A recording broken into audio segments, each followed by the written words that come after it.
This episode is brought to you by Progressive Insurance. Fiscally responsible, financial geniuses, monetary magicians. These are things people say about drivers who switch their car insurance to Progressive and save hundreds. Visit progressive.com to see if you could save. Progressive Casualty Insurance Company and Affiliates. Potential savings will vary, not available in all states or situations.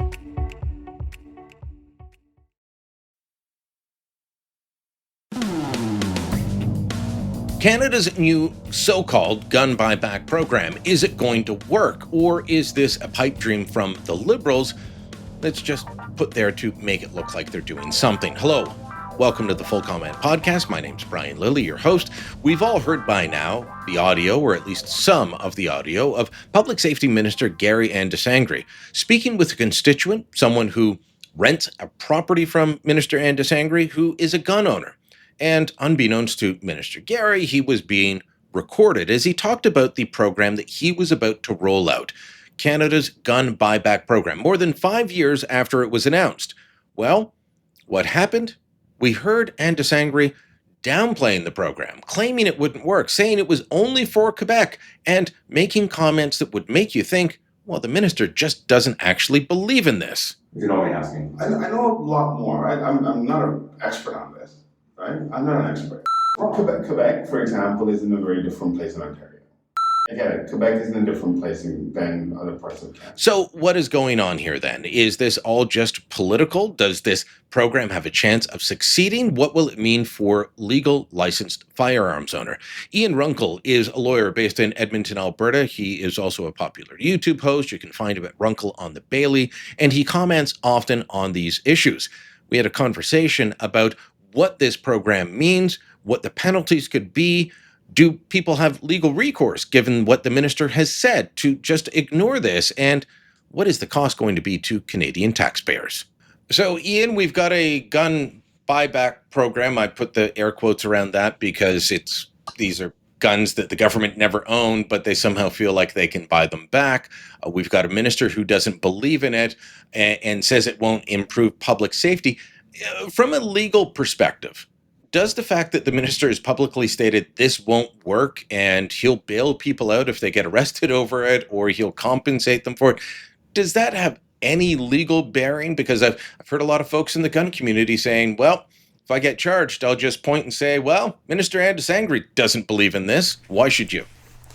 The thing is that ultimately probably not, although it may raise some issues with regards to the minister's fitness to practice law, because he directly encouraged his constituent, his tenant, not to follow the law, which he has since indicated will be enforced with, amongst other things, raids. He said that in an interview. So it's kind of interesting that he's telling his tenant, this law is bad. It's not how I would have done it, but we're beholden to Quebec. You shouldn't follow it. I'll bail you out if you get caught not following it. But also the police are going to raid people if they're not following it. So that's striking. Like, as a lawyer, we've got ethical limitations. We cannot advise people to commit crimes, and that's what he's doing on that audio. It's bizarre to me. And he is our Solicitor General. I know we have restyled it as the Public Safety Minister, but legally, officially, he is the Solicitor General. Yeah, it's... so I wonder if, the Law Society of Ontario is going to have an opinion on this, but we'll see. It's quite stunning, but it doesn't actually provide any real protection for the average citizen. You're expected to follow the law, even if the Minister for Public Safety says, go ahead, ignore it. So the courts aren't going to view that as a shield for any sort of ordinary Canadian, and certainly I wouldn't expect that the minister's offer to pay bail and to personally compensate extends to anyone other than his tenant. We're talking to a lot of people on this podcast who are not gun owners, who have never been around a gun, have never shot a gun, who don't know the legal process that is involved in getting one in Canada. So help me walk through this for the layman. My understanding is that everyone who has a gun license in the coming months after the the pilot project in Cape Breton, that everyone who has a gun license will get a letter from the government saying, please tell me all the illegal guns you have. And then we will consider whether to compensate you for them. Is that a fair assessment? Am I oversimplifying things? That's my takeaway from watching Minister Gary's news conference. What they've told the public that they're going to do is essentially give us an opportunity to sign up, with letters and announcements and so forth. And the way that works is initially you contact them and you give them an inventory of all the prohibited firearms. And then they've said, okay, if you have done that's a necessary step for participating, then later you can turn the guns in for compensation asterisk. And the asterisk is that they've said that there are no guaranteed payouts. And already since the announcement, since they've published their list, they've been revising the list of payouts. So what you see as the payout for your gun today may not be the payout when you actually go. But they've also said that there's a cap, and that cap is $750 million in total project costs, which includes the administration, it includes security. I'm told administration is about 2/3 of that. Yep, so there's a little tiny pool for money, and when that is exhausted, they will say, well, we never guaranteed you that you'd get any compensation. In fact, sorry, we're taking your gun, but you're not getting paid for it. And if you say, well, no, I'm not giving you the gun, then they'll say, it's illegal. You've got to turn it over. We'll arrest you if you don't have it. We'll kick down your door. And so it was actually really interesting because Carney on the House of Commons floor was being asked about this, and he made a little slip, and people sort of jeered him for it. But I think it was a Freudian slip. What he said is, this is why we need this registry. And the reason why I think he made that slip is that the initial phase of the buyback is essentially trying to create a registry of the prohibited firearms by getting people to sign up, because that's really what they're missing here for this gun ban. And it's interesting because for years, critics of the long gun registry said, listen, this is just the only reason you have this is as a shopping list for future bans. There is no public safety benefit. It's not saving any lives, and certainly they've never been able to point to a life saved off this registry. But now they're trying to desperately rebuild one to solve this problem. So that seems to be what the project is. I've already heard from people who have been contacted by police in recent months saying, we understand you have this firearm, and yet they're not prohibited, they're not restricted, and there's no way that the government would know unless they maintained a copy of the registry, which we believe that they did in Quebec, but that's only supposed to be used for issues in the province of Quebec. And we know during the High River gun grab in 2014 that they clearly had a copy of the registry and went around into homes that were flooded, raided them, seized guns that were properly stored, and then said, oh, well, too bad, so sad. So, look, that is not going to create an awful lot of sympathy from the general public, maybe among the gun-owning community, maybe amongst people like myself who see this as a civil liberties issue. But this idea that we're going to create a registry of guns and that will keep us safe, meanwhile the border is like a sieve, makes no sense to me. Well, the other thing we may see as a result of this is people who had a firearm that has now been prohibited when the registry existed getting targeted for guns they no longer have because they sold them, because they whatever. And so they may get a letter saying, we think you've got this gun, because it's been made clear that there are copies of the registry, notwithstanding the fact that it was supposed to be stamped out. But what there isn't is a current up-to-date registry. It's sort of frozen in time as of that moment. It was 2011, 2012? Something, I'd have to look it up. So it's more than a decade old. And so there are going to be people whose names are on the registry for having some sort of prohibited firearm, who sold it, who, whatever happened, and who are going to get a letter saying, we think you've got a prohibited firearm. Now, what the government will say is, if you don't have the prohibited firearm, tell us who does. And I suspect most gun owners would say, listen, that's none of your business. I'm not required to tell you anything. Go away. Well, and also, you could have sold me a gun, and then I could have sold it to a friend, and they could have sold it to another friend in this time. We're talking more than a dozen years. Yep, 100%. But you may see people raided over outdated, stale information. And these raids are not gentle. Like, the minister just casually said, oh, yeah, we'll enforce it in various ways. People will get caught transporting them, or there'll be some other issue at their house, or there may be raids. But these raids, they kick down people's doors. They go in with guns drawn. They pull people out of the house. They put them, on their front lawn, face down, often with a gun to the back of their head. They're incredibly stressful. People end up needing, therapy and so forth to deal with the fact of the violence of the raid. And, it might be you've got somebody who's like 80 and gave all his guns to his kids because he's like, I'm too old now. I'm going to pass them on to, my kids, my grandkids. And if the kids have, or grandkids have licenses, that's completely legal. Oh yeah, nothing illegal happens in this scenario, but you may still get grandpa getting raided. And the consequences of this ban, including towards people who are completely, innocent by every sense of the word, are going to be felt for decades. Carney is basically aiming the police at the general public, people who have no criminal histories and who have been sort of functioning members of society for forever. And he's like, this is who we need to go to war with. I kind of think maybe you should look at whose side he's on, and maybe you should pick a side for Canadians and not something else.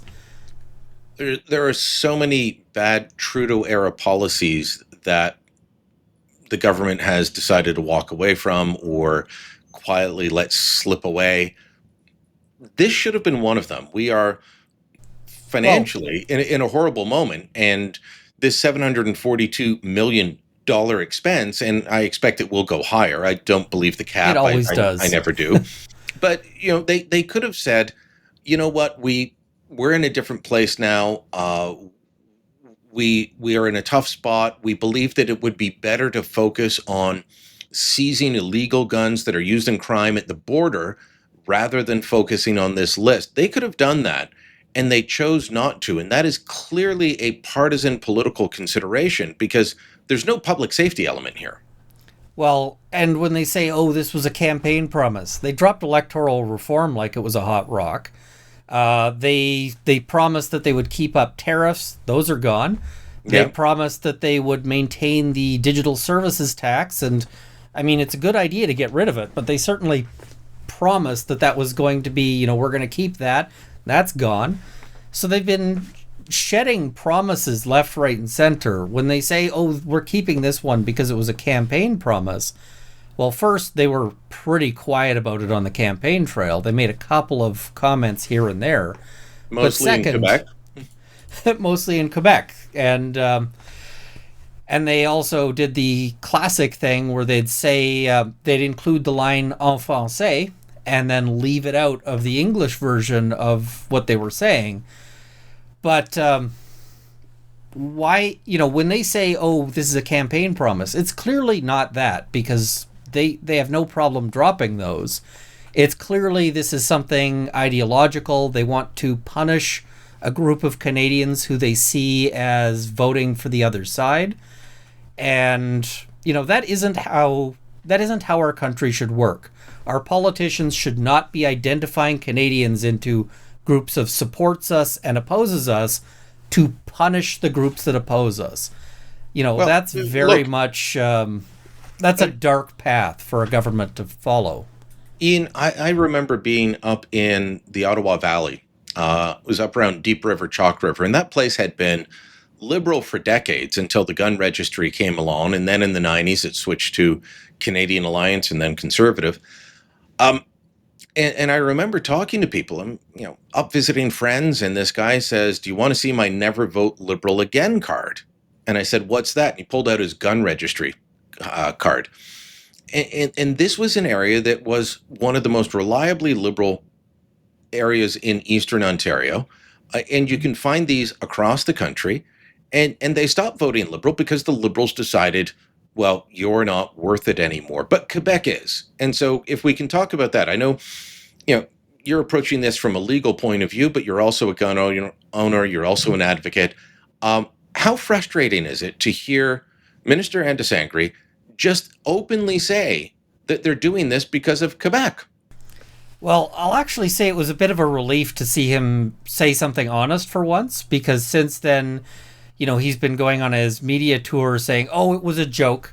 If you hear the audio, it clearly was not a joke. I've got the original audio, and it clearly was not a joke. You can find that on my channel. It's plainly not. We're actually hearing what they really think about it. And quite frankly, it's nice that we finally get to see it, delivered honestly. But I don't think anybody would be voting for them if they had to be honest about what they were doing here. Like, we have parceled out the voters, and these voters are important. And these other voters, they're kind of, they're bad people. And there's this cycle where they're like, we're going to punish gun owners for not voting for us. And so gun owners don't vote for them. And so then the Liberals want to punish them even harder.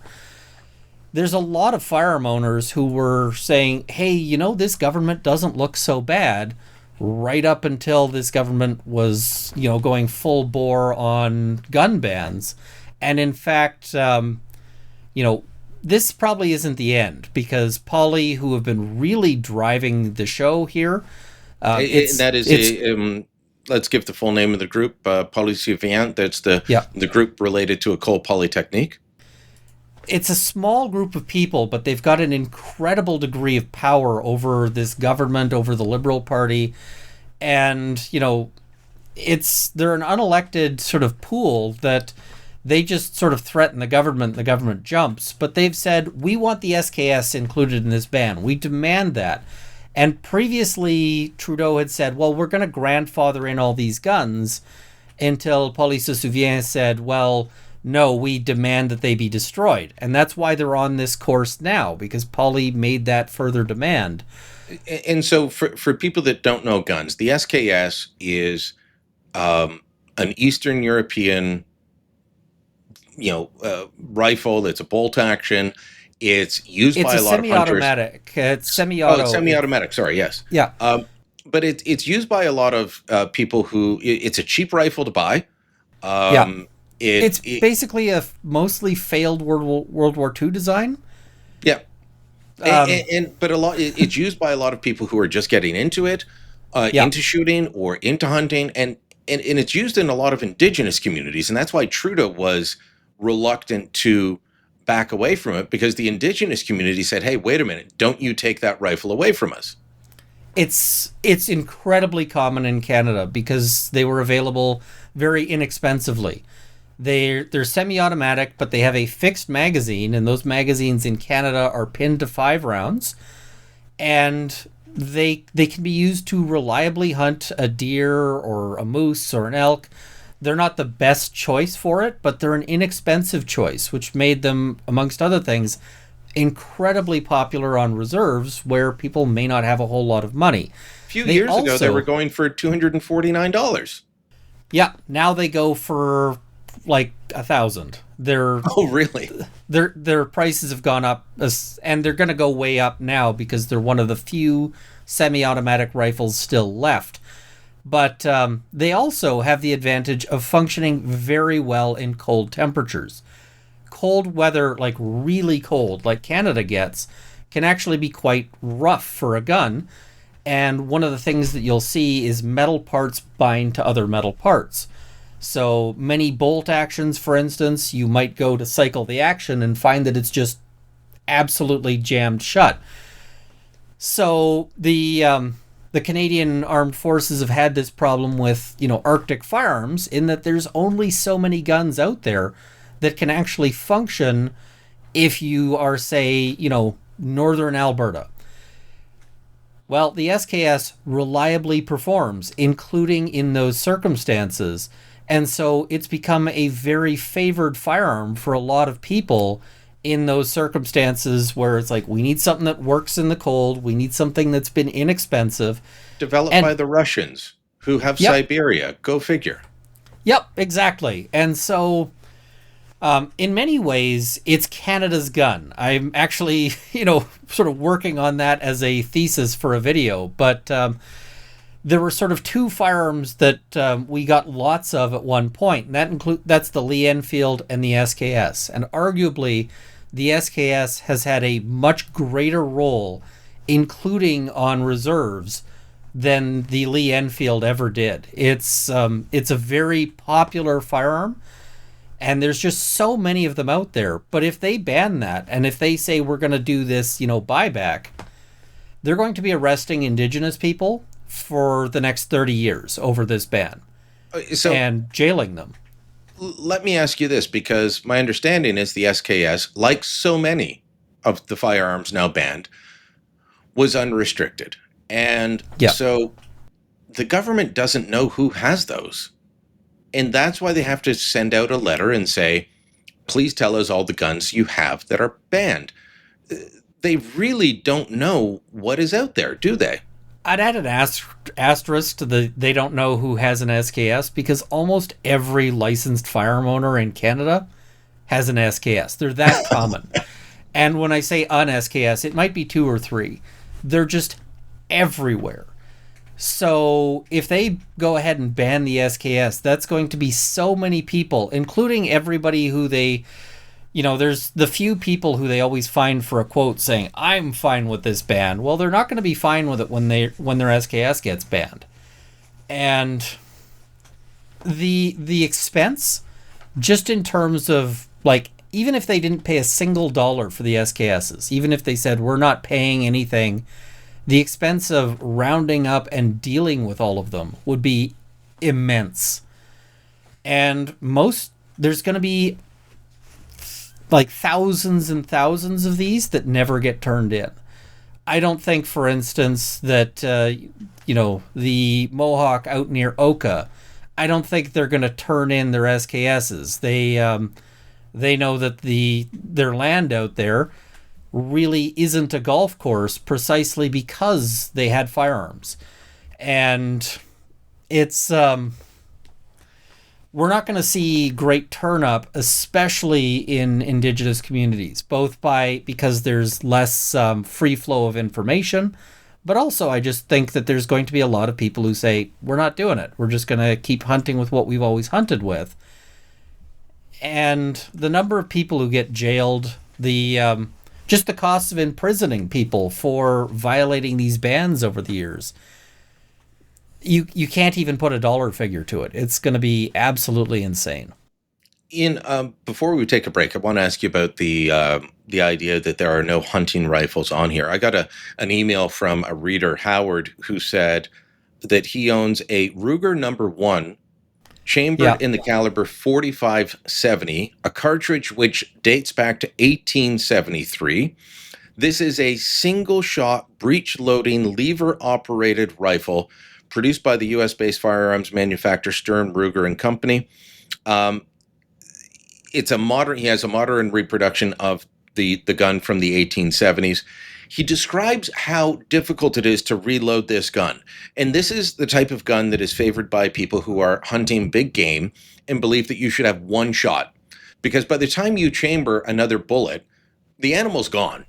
Now, or this is a classic bear gun, too. It might be gone, or it might be on top of you. Might be on top of you. But what we're told by this government and the previous Trudeau government is, well, these are weapons of war. These are military-style assault weapons. I'm sorry, but a single-shot Ruger number 1 is not a weapon of war. It turns out there's a bunch of them that are chambered in lower, you'll know the right term, lower grade cartridges, lower caliber cartridges, and they're going to be fine. But because his is powerful, gives over 10,000 joules, it's going to be banned. This is not something that is going to be used in crime ever.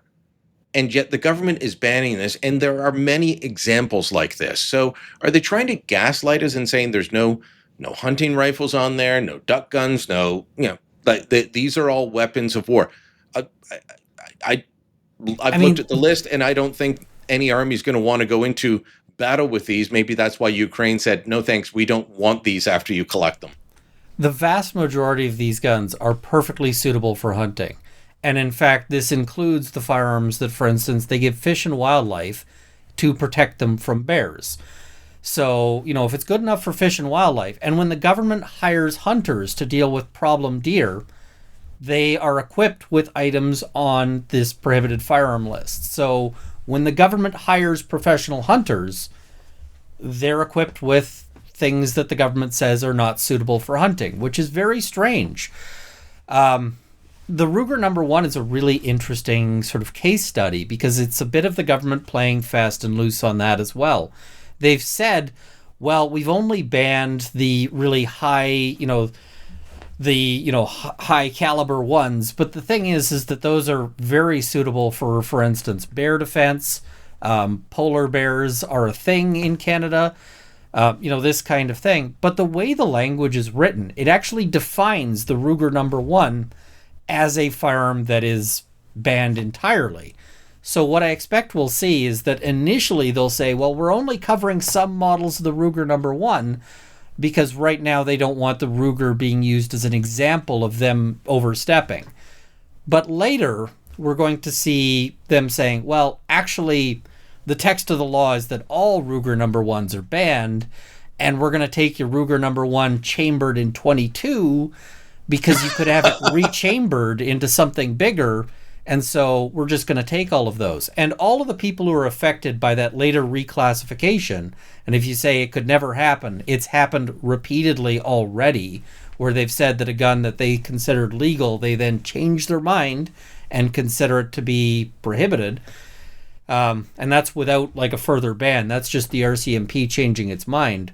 All of those people, when they go and say, well, where's my compensation? Can I participate in the buyback now? They'll say, no, you missed your chance.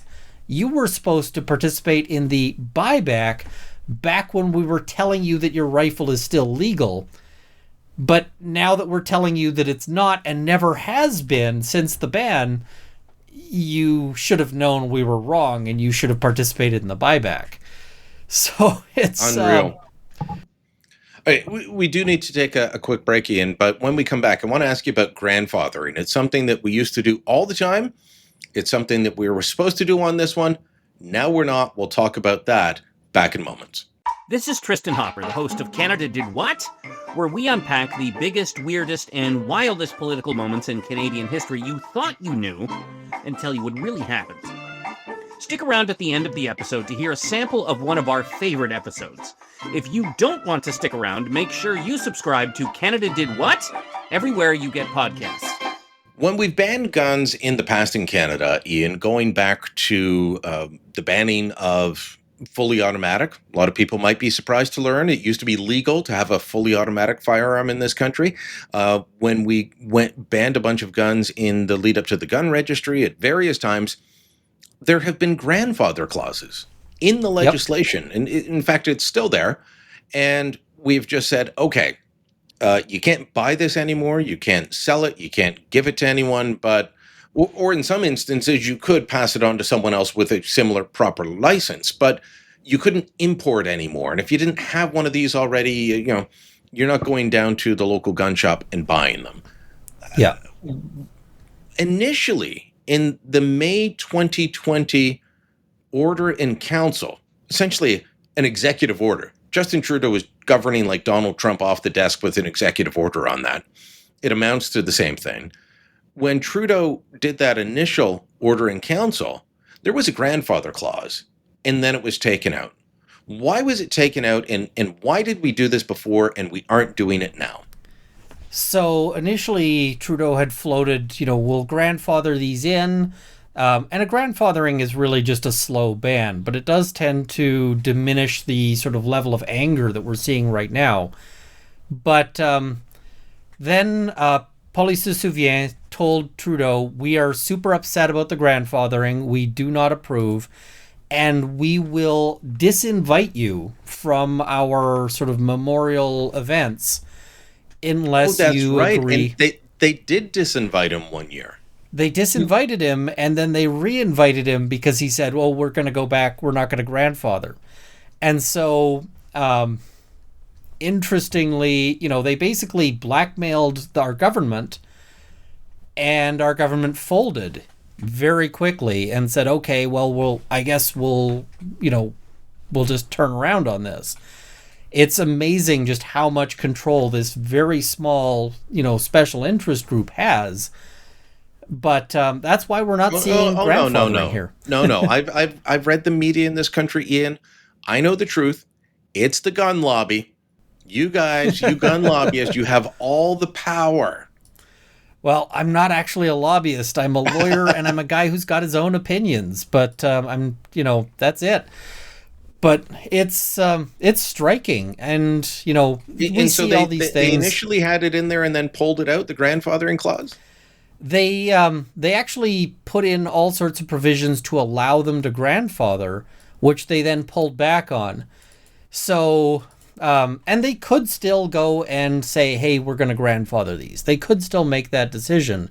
They just have no actual interest in doing so at this stage. So they've made the decision that they want to arrest people. A reader who has been sending me note after note declaring that you don't know anything about the law on this. None of the lawyers that you talk to know anything about this. Ian Runkle doesn't know. Solomon Friedman doesn't know. Ed Burlow, Tracy Wilson, Rod Giltaca, Tony Bernardo. None of you know anything. The grandfathering's there already. We don't have to comply with anything. It's not in there. No, there is no grandfathering. Your reader is wrong.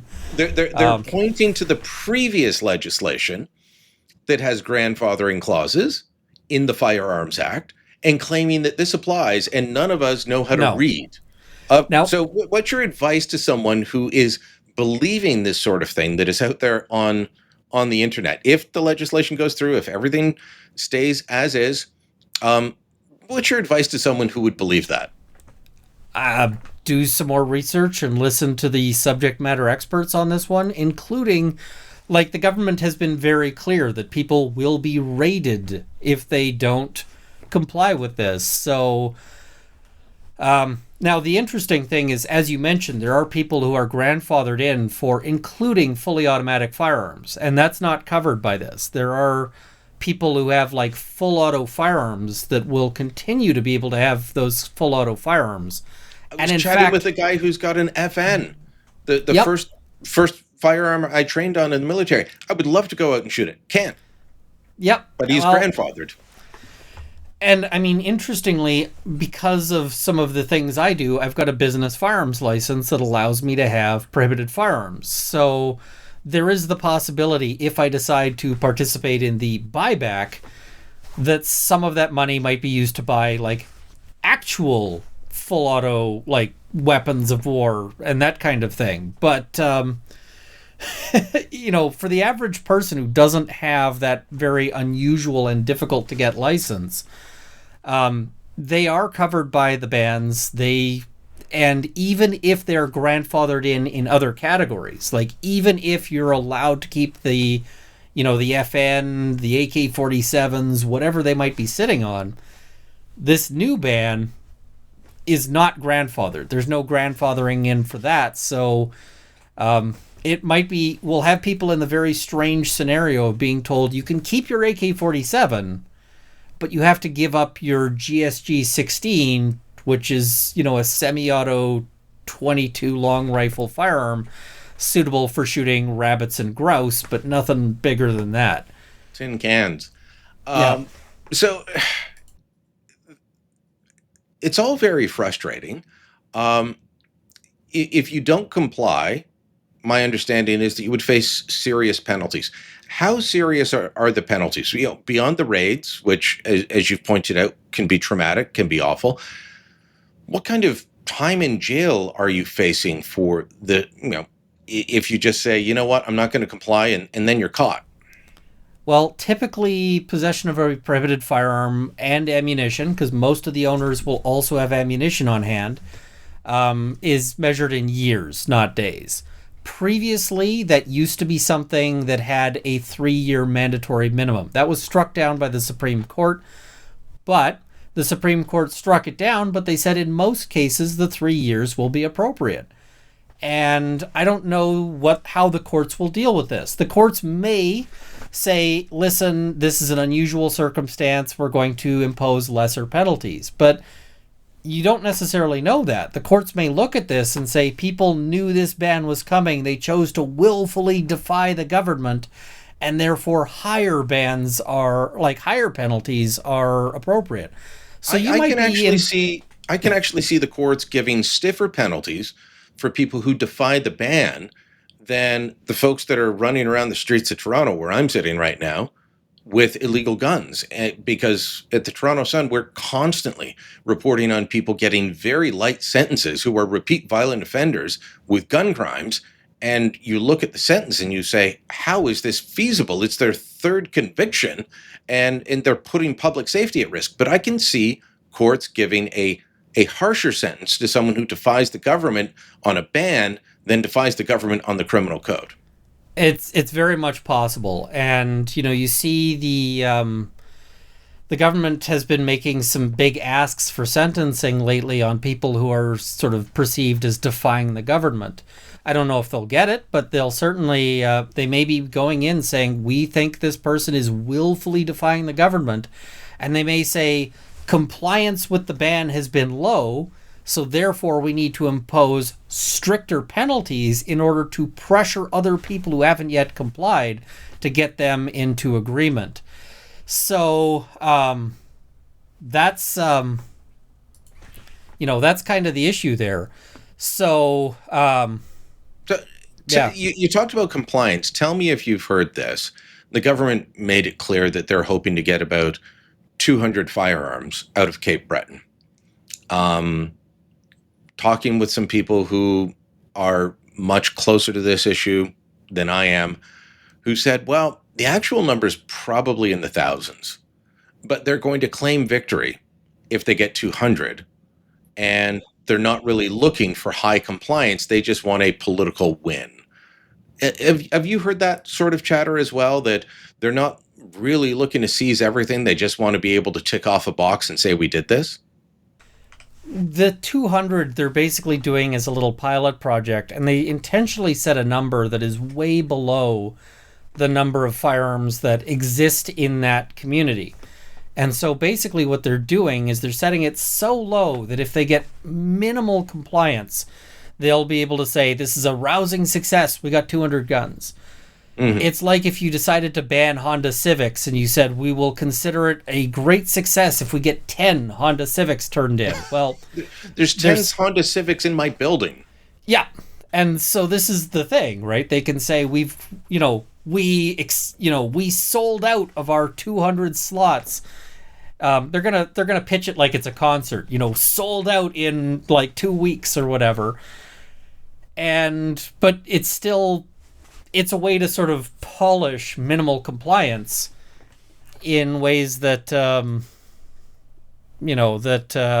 are interesting there. So, yeah. So in terms of enforcement, we've got the government of Alberta saying, no, our police are not participating. You've got the government of Saskatchewan saying the same thing. In Ontario, they haven't been as forthright, but the OPP has said we're not really participating in this. The Ford government hasn't really stepped forward to say much. The RCMP nationally, in most communities that they're in contract policing, and so if the governments in Alberta or Saskatchewan say don't do this, this is not one of our priorities, they're not going to do it, not in any significant way. And you've got, Peel Police, major urban or suburban police force in Ontario saying, we don't have the resources, so this is not a priority for us. Is there really any ability to enforce compliance on this if the cops aren't buying in, if the provincial governments are saying no? Is this just a political exercise at that point? Well, interestingly, the Cape Breton Police Union has said, "Wait, you didn't actually consult us. We're opposed to our participation in this, buyback." And one of the groups that's targeted by this, buyback is actually police.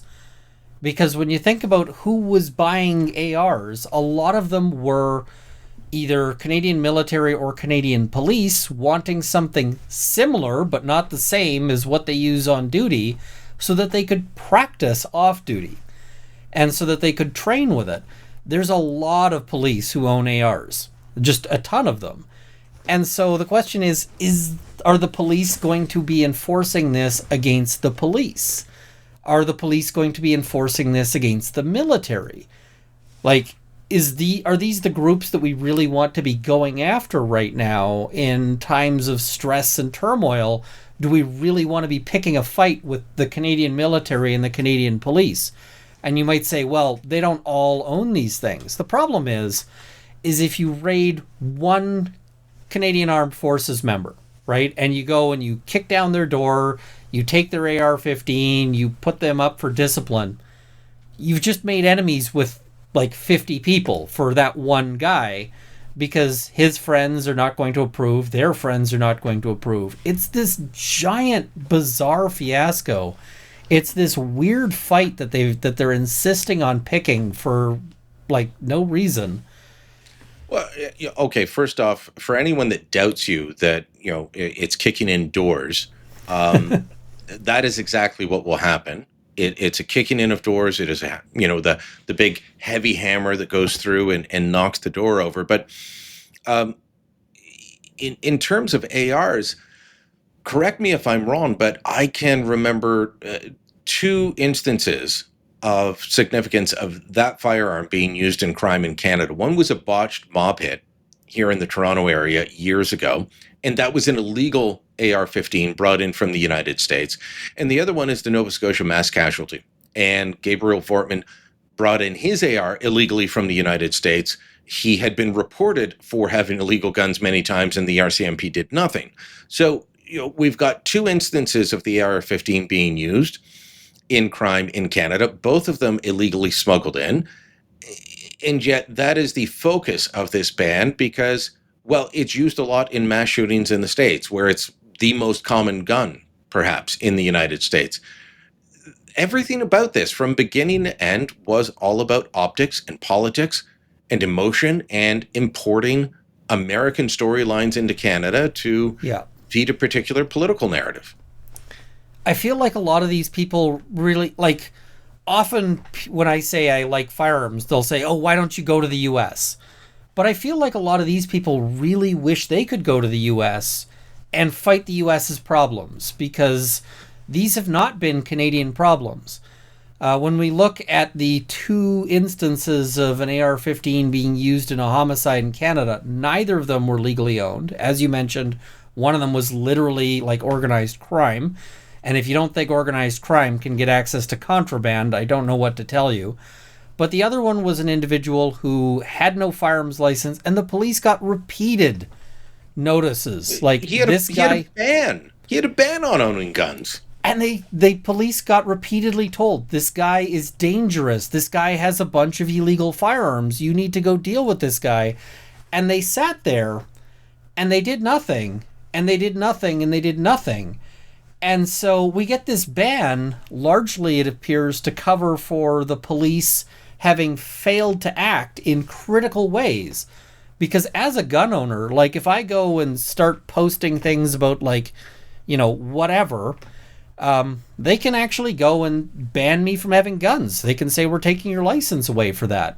It happens. If you're posting photos on social media of you acting like a gangster with your guns, you're probably going to lose them if someone reports you. I've seen people get firearm revocation notices because they were a law-abiding gun owner, but they went to Vegas and they shot at a Vegas range and they shot full auto, and they took video of themselves doing it and posted it to their Facebook, and somebody reported this guy's got full auto, and they get raided because they went to a range in Vegas. So there was no investigation, no, hey, what were you doing, buddy, before they. Well, they don't want to send them a, hey, what were you doing, buddy, like phone call, because then the person might, get advance notice. They specifically want to make sure this person gets no advance notice. So they don't send out a letter. They just go and, raid to find this thing, and then later go, oh, maybe we were wrong. People get stuff posted for, not even threats, not even criminal offenses, but you'll get people who have a tense motion or tense moment when they are, doing a handoff of their kids, right? They'll get people who get, who get fired at work and storm out and find that their guns are taken away.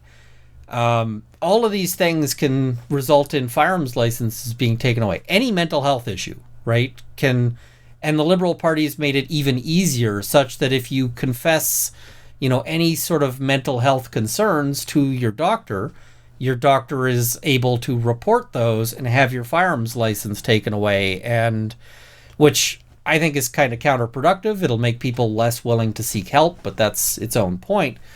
I actually think that if Wortman had been a licensed firearm owner, they probably would have taken his guns away. But because he wasn't a licensed gun owner, they didn't take those steps. And that, this should be the message there, is that they already had the tools to prevent this. They didn't use them.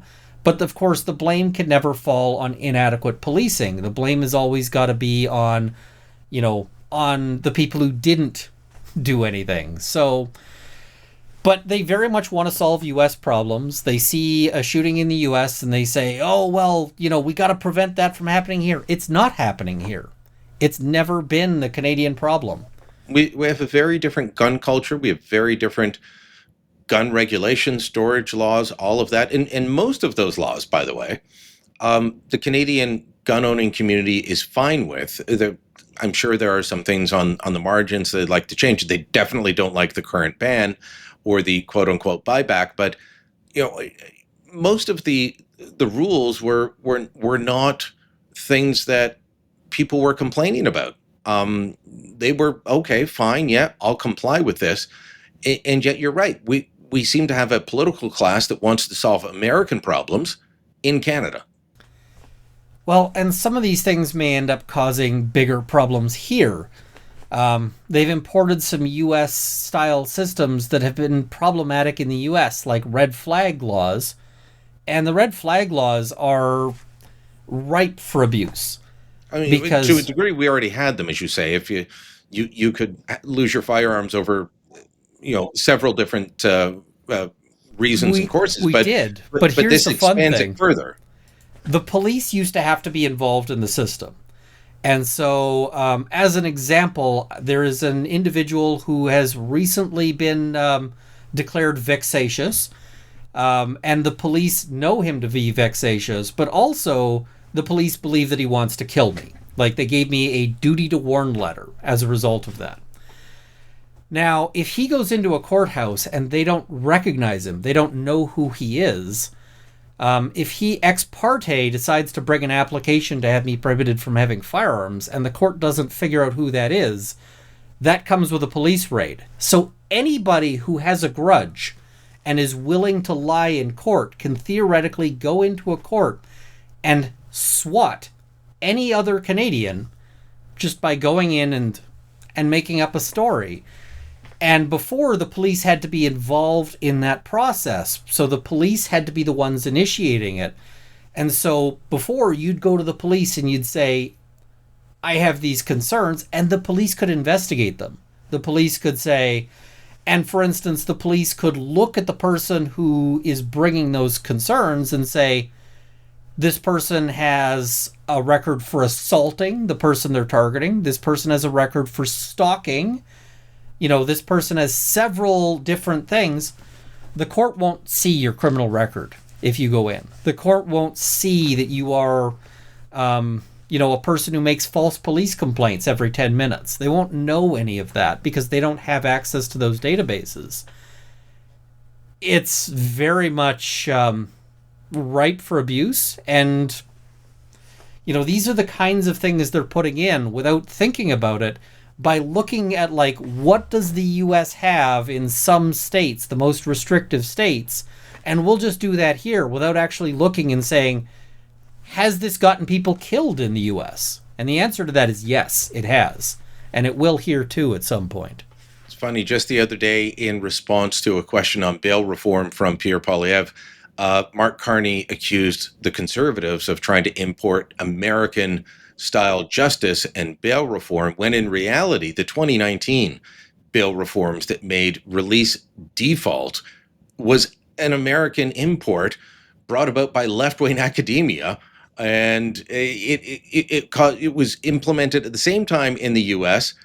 New York State walked away from it. Other Democrat states walked away from it, and we've held on to it. So, yeah, the liberals love to throw that around there. You're importing American things, but they love to do it themselves. Ian, it's been a great conversation as always. People can check out your YouTube channel, Runkle on the Bailey. Just Google Ian Runkle, look up what he is saying if you want to get educated on this issue. Thanks for the time. Thank you so much for having me. All right. Full Comment is a post-media podcast. My name's Brian Lilly, your host. This episode was produced by Andre Prue. Theme music by Bryce Hall. Kevin Libin is the executive producer. Please hit subscribe and leave a comment, a review, help us out. Share this on social media. Thanks for listening. Until next time, I'm Brian Lilly. Here's that clip from Canada Did What? I promised you. Castro would end up occupying a space in the Trudeau family similar to that of a beloved uncle. They went diving.